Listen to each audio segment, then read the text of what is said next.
Everyone, good morning, welcome back to my channel. কেমন আছো তোমরা সবাই? আশা করছি তোমরা সবাই ভালো আছো, আর আমিও কিন্তু তোমাদের আশীর্বাদে ভীষণ ভালো আছি। তো দেখো, সকাল সকাল ঘুম থেকে আজকে অনেক সকালে উঠেছি, প্রায় 6:30 নাগাদ। কি মাম? হ্যাঁ যাও, দেখো গানটা বাজাও, তোমার গাড়ির গানটা বাজাও, যাও।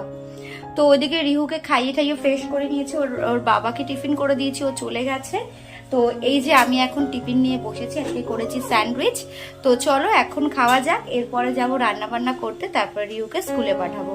তো মোটামুটি কিছুটা রিহুর গোছানো হয়েছে, আমাদেরও কিছুটা আরো বাকি আছে। তো সবটাই তোমাদের সাথে শেয়ার করবো। তো চলো তোমরা ব্লগটা দেখতে থাকো, আশা করছি তোমাদের আজকে ব্লগটা খুব ভালো লাগবে। এখানে দেখো রিহু এখন ABCD, হ্যাঁ ডি ডি ডি রাখো, ডি সাজাও এখানে। ও এখন লেটার গুলো শিখে গেছে যে কোনটার পর কোনটা হয়, তো এইগুলো ওকে কিনে দিয়েছিলাম। শীতকাল আর বর্ষাকাল হলে দেখবে সব কিছুই যেমন একটু স্যাঁতস্যাঁতে করে, যেমন বিছনা সব ঠান্ডা লাগে, তাই একটু রোদে দিলে বেশ ভালো লাগে, তাই না? তো আজকে দেখো রান্না করব, আজকে ফ্রাইড রাইস, তার সাথে একটু আলু ছিল, তাই একটু আলুর দমও করে নেব সাথে করে।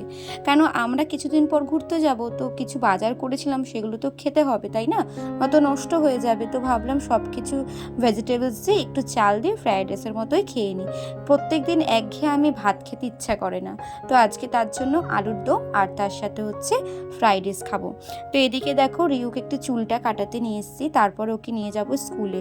আগে জানো তো খুব ভয় পেত চুল কাটাতে, কিন্তু এখন ওকে আস্তে আস্তে দেখে ভয়টা কেটেছে, আর বেশ চুলটা কাটালে বেশ একটু ভালোও লাগে, চুলটা বড় হয়েছিল অনেকটাই, তো ভাবলাম কাটিয়ে নিই।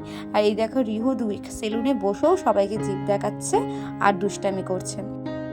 ছেলেকে স্কুলে দিয়ে বেরিয়ে গেলাম আমিও পার্লারে, একটু হাইব্রো করব, তার সাথে একটু হেয়ার কাটটাও করব।